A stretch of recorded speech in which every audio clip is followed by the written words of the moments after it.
Minecraft on maailman myydyin videopeli sen yli 350 miljoonalla myydyllä kopiolla ympäri maailmaa. Mutta näin ei aina ollut. Tänään me selvitetään, miten palikkapelistä tuli maailman myydyin videopeli. Sillä tämä on Minecraftin tarina.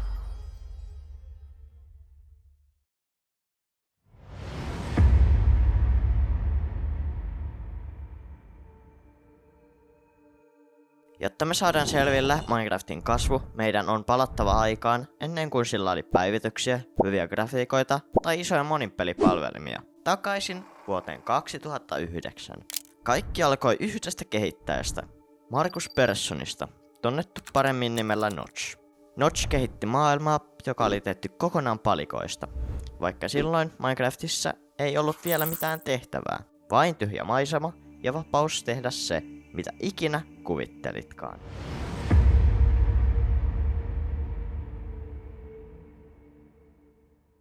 Pian pelaajat alkoivat ymmärtää, että Minecraft ei ollut vain videopeli. Se oli paikka, jossa luovuudella ei ollut rajoja.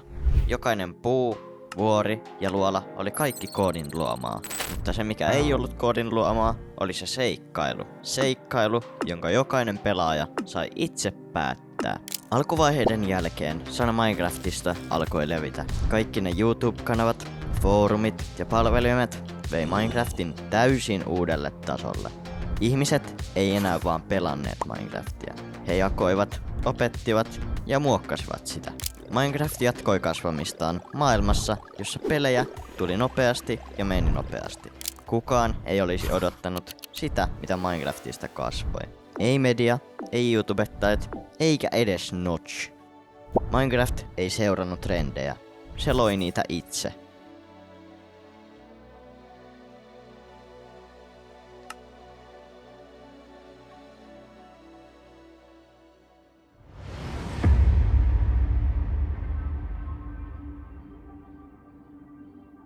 Vuonna 2011 Minecraft julkaistiin virallisesti. Samana vuonna Notch perusti Mojangin ja näin pieni indie-projekti muuttui oikeaksi pelistudioksi. Minecraftiin lisättiin selvempiä tavoitteita, kuten survival, ender dragon ja mahdollisuus läpäistä peli. Mutta silti tärkein asia säilyi. Pelaaja sai yhä itse päättää, millaisen seikkailun itse halusi. Survivalin julkaistua YouTubessa Minecraftista tuli ilmiö. Let's Play-videot, selviytymishaasteet sekä roolipelit keräsivät miljoonia katselukertoja.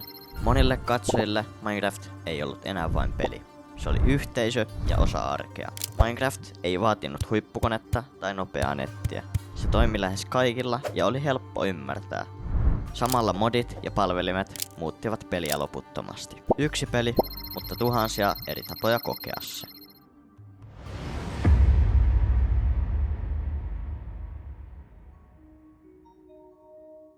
Vuonna 2014 tapahtui jotain, mitä harva osasi ennustaa. Microsoft osti Mojangin ja Minecraftin $2,5 miljardilla. Monet pelkäsivät, että Minecraft menettäisi sielunsa, mutta näin ei koskaan käynyt.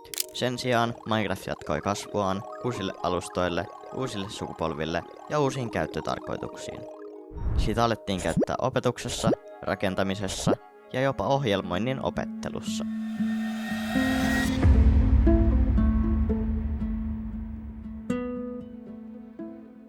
Microsoftin aikakaudella Minecraft ei pysähtynyt, vaan muuttui. Peliä alettiin päivittää säännöllisemmin ja suuremmassa mittakaavassa. Uusia biomeja, mobeja ja mekaanikkoja lisättiin vuosi vuodelta. Meret elävöityvät, kylät saivat elämää ja maailma alkoi tuntua entistä syvemmältä.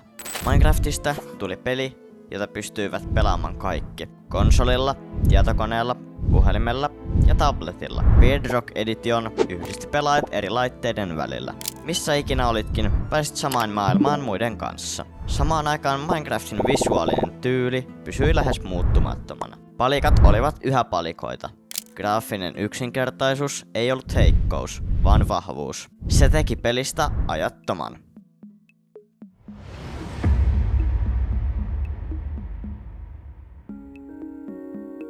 Yksi suurimmista syistä Minecraftin menestykseen oli sen hyvä yhteisö. Kartat, datapackit, modit ja teksturepackit pitävät pelin jatkuvasti tuoreena. Pelaajat loivat kokonaisia tarinoita, minipelejä ja palvelimia, joista tuli ilmiöitä itsessään. YouTubessa ja Twitchissä Minecraft pysyi vuodesta toiseen katsotuimpien pelien joukossa. Uudet sukupolvet löysivät pelin vanhojen pelaajien rinnalle. Monelle Minecraft oli ensimmäinen kosketus pelaamiseen, rakentamiseen ja jopa koodaamiseen. Minecraft ei koskaan pakottanut pelaajaa pelaamaan tietyllä tavalla. Se antoi työkalut ja antoi mielikuvituksen tehdä loput.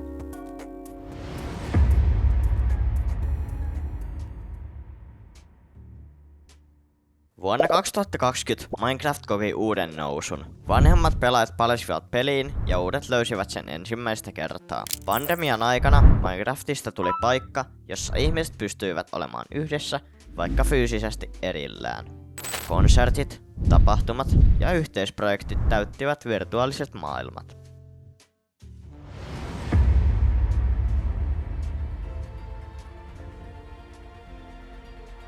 No, miksi Minecraftista tuli sitten niin suosittu? Minecraft ei ole maailman myydyin videopeli siksi, että se olisi teknisesti täydellinen. Se on maailman myydyin, koska se antoi pelaajille vapauden. Vapauden epäonnistua, oppia ja rakentaa jotain omaa. Yksi maailma, mutta äärettömästi seikkailuja. Jokainen pelaaja koki Minecraftin eri tavalla, ja juuri siksi se onnistui.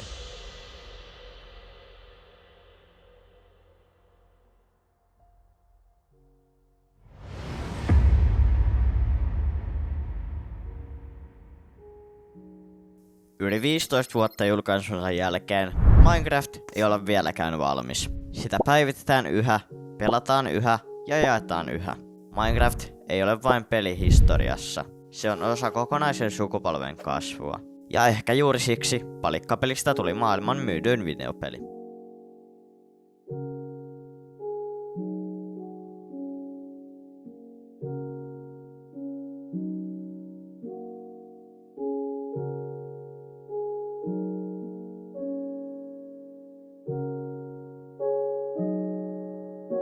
Kiitos paljon tämän videon katsomisesta.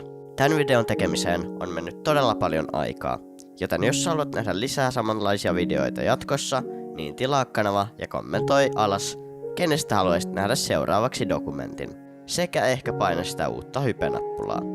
Kiitos.